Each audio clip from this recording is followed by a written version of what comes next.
दोस्तों, हम में से बहुत सारे लोगों को इन्वेस्टमेंट तो करनी है, लेकिन हमारे पास उसके लिए इनफ नॉलेज नहीं होती। हमें समझ ही नहीं आता कौन सा स्टॉक बाय करना है, कब बाय करना है। और फिर हम अपनी जॉब, फैमिली, पर्सनल लाइफ में इतने बिजी हैं कि हमें स्टॉक मार्केट चेक करने का टाइम ही नहीं मिलता। इस केस में एसआईपी आपकी हेल्प कर सकती है। एसआईपी का फुल फॉर्म होता है सिस्टमेटिक इन्वेस्टमेंट प्लान। इसके लिए आपको ना तो बहुत ज्यादा नॉलेज चाहिए, ना तो आपका बहुत टाइम जाएगा, और ना ही आपको ये देखना होगा कि कब मार्केट अपसाइड है, कब डाउन साइड है। इस वीडियो में मैं आपको एसआईपी का पूरा नॉलेज दूंगा। आपको बताऊंगा कि किस तरह एसआईपी की हेल्प से आप वेल्थ जनरेट कर सकते हो। हम देखेंगे एसआईपी क्या होता है, इसमें क्या रिस्क होते हैं, इसमें आपको कितने पैसे लगाने चाहिए, और साथ ही इससे आपको कितने परसेंट रिटर्न मिल सकते हैं। दोस्तों, ये वीडियो आप सभी के लिए बहुत इंपॉर्टेंट है, चाहे आप किसान हो, रेडी पटरी के विक्रेता हो या छोटे व्यापारी। मैं ये वीडियो सिर्फ आपको हाई वैल्यू इन्फॉर्मेशन देने के लिए बना रहा हूँ। तो अगर आपको वीडियो अच्छी लगे तो चैनल को जरूर सब्सक्राइब कीजिए। तो आइए एसआईपी और म्यूचुअल फंड्स के बारे में बिल्कुल आसान तरीके से समझते हैं। नंबर 1, एसआईपी क्या होता है।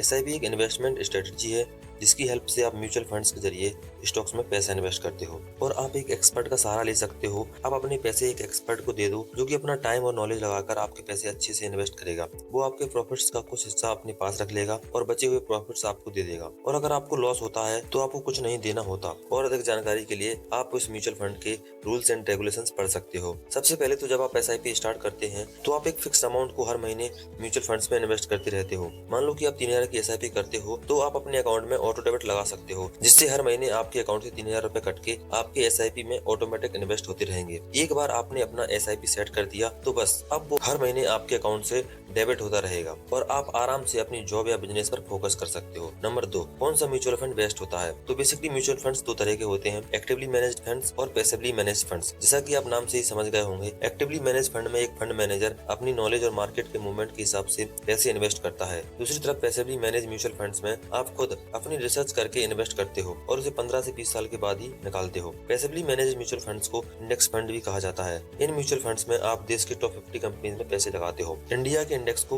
निफ्टी 50 कहा जाता है। यहाँ आप लोगों को लग रहा होगा कि एक्टिवली म्यूचुअल फंड्स ज्यादा बेहतर होते हैं क्योंकि वहाँ एक एक्सपर्ट है जो आपके पैसों को मैनेज कर रहा है। लेकिन दोस्तों, मैं आपको बता दूं कि शॉर्ट टर्म के लिए एक्टिवली मैनेज फंड अच्छे हो सकते हैं, लेकिन लॉन्ग टर्म में पैसिवली मैनेज्ड फंड ही ज्यादा प्रॉफिट देते हैं। पिछले 20 सालों में 85% actively managed mutual funds index या पैसिवली मैनेज्ड फंड को बीट नहीं कर पाए। इसी वजह से वॉरेन बफेट खुद कहते हैं कि अगर उन्हें अपनी इन्वेस्टिंग जर्नी फिर से स्टार्ट करनी होगी तो वो इंडेक्स फंड के साथ ही करेंगे। नंबर 3, एसआईपी की हेल्प से आपको कितने रिटर्न मिल सकते हैं। देखिए दोस्तों, आपको कितने परसेंट का रिटर्न मिलेगा यह मेन 3 फैक्टर पर डिपेंड करता है। पहला फैक्टर, आप कितने रुपए मार्केट में लगाते हो। आप जितने ज्यादा पैसे मार्केट में लगाओगे आपको उतने ही ज्यादा रिटर्न मिलेंगे। दूसरा फैक्टर, आप कितने टाइम तक मार्केट में पैसे लगाते हो। एक बार पैसा लगाकर उसे एक महीने में ही निकाल लेने से आपको कोई खास रिटर्न नहीं मिलने वाले। और दूसरी तरफ अगर आप 20 साल तक हर महीने अपनी एसआईपी भरते रहते हो तो आपको अच्छे खासे रिटर्न्स मिल सकते हैं। तीसरा फैक्टर, मार्केट की कंडीशन कैसी है, जो आपके कंट्रोल में नहीं है। आपके कंट्रोल में केवल यही है कि आप कितने पैसे लगाते हो, कितने टाइम तक लगाते हो और किस फंड में लगाते हो। अगर आपकी ये तीनों चीजें अच्छी हैं तो आपके रिस्क काफी कम हो जाते हैं। अब मान लो कि आप 5000 रुपए की एसआईपी करते हो और आपको हर साल 12% के रिटर्न मिलते हैं, तो ऐसे में 20 साल के बाद आप लगभग 12 लाख तक इन्वेस्ट कर चुके होंगे और टोटल रिटर्न लगभग 38 लाख के मिलेंगे। इसका मतलब आपके 12 लाख रुपए का अमाउंट बढ़कर 50 लाख हो चुका होगा। अब आइए इन सारी वैल्यूज को हम सिर्फ 20% से इंक्रीज कर देते हैं।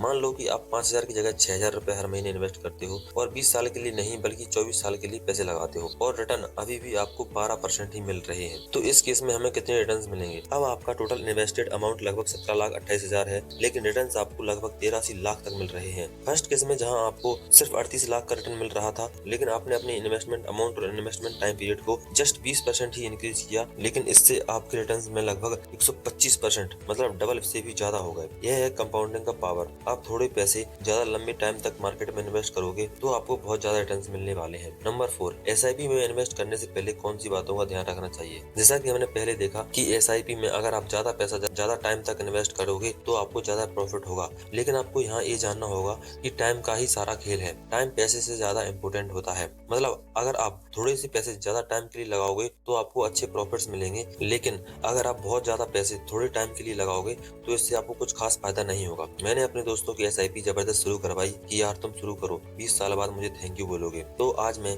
आपको भी यही कह रहा हूँ कि अगर आप ₹500 हर महीने शुरू कर सकते हो तो प्लीज आप SIP शुरू कर दो। अगले साल उसे 10% से बढ़ाकर 550 कर देना, लेकिन शुरू करो। 20 साल बाद आप भी मुझे थैंक यू बोलोगे। जितनी यंग एज में आप SIP करना शुरू कर दोगे उतनी ही जल्दी आप फाइनेंशियली फ्रीडम की ओर जाओगे। और इसके साथ ही आप अपना एक इमरजेंसी फंड भी तैयार करते रहो, यह बहुत जरूरी है। अपने 6 महीने के एक्सपेंसेस कैश में अपने पास रखो। अगर कल आपके घर में किसी की तबीयत कुछ ज्यादा खराब हो गई, आपकी जॉब चली गई या फिर आपके बिजनेस में लॉस हो गया, तो कम से कम आपके पास अगले 6 महीने के लिए सिक्योरिटी रहेगी। ऐसे में आपको मार्केट से पैसे निकालने की जरूरत नहीं पड़ेगी और किसी से उधार मांगने की भी जरूरत भी नहीं पड़ेगी। अगर आप अपने सारे पैसे लगा दोगे और कल को आपको जरूरत पड़ी तो आप मार्केट से पैसे निकालोगे, तो हो सकता है कि आपका वहाँ लॉस भी हो जाए। देखिए दोस्तों, आप अपना पैसा प्रॉफिट के लिए इन्वेस्ट करते हो, लेकिन क्या पता कब क्या हो जाए। रिस्क तो हर जगह होता है, इसलिए आप किसी भी म्यूचुअल फंड में इन्वेस्ट करने से पहले उसके पोर्टफोलियो में जाकर यह देख लो कि वो कौन सी कंपनी में पैसा लगा रहे हैं, आप उन कंपनीज पर ट्रस्ट करते हो या नहीं, वो कितनी फीस ले रहे हैं और उस म्यूचुअल फंड के मैनेजर का ट्रैक रिकॉर्ड कैसा है। आप SIP में इन्वेस्ट करते रहो। दोस्तों,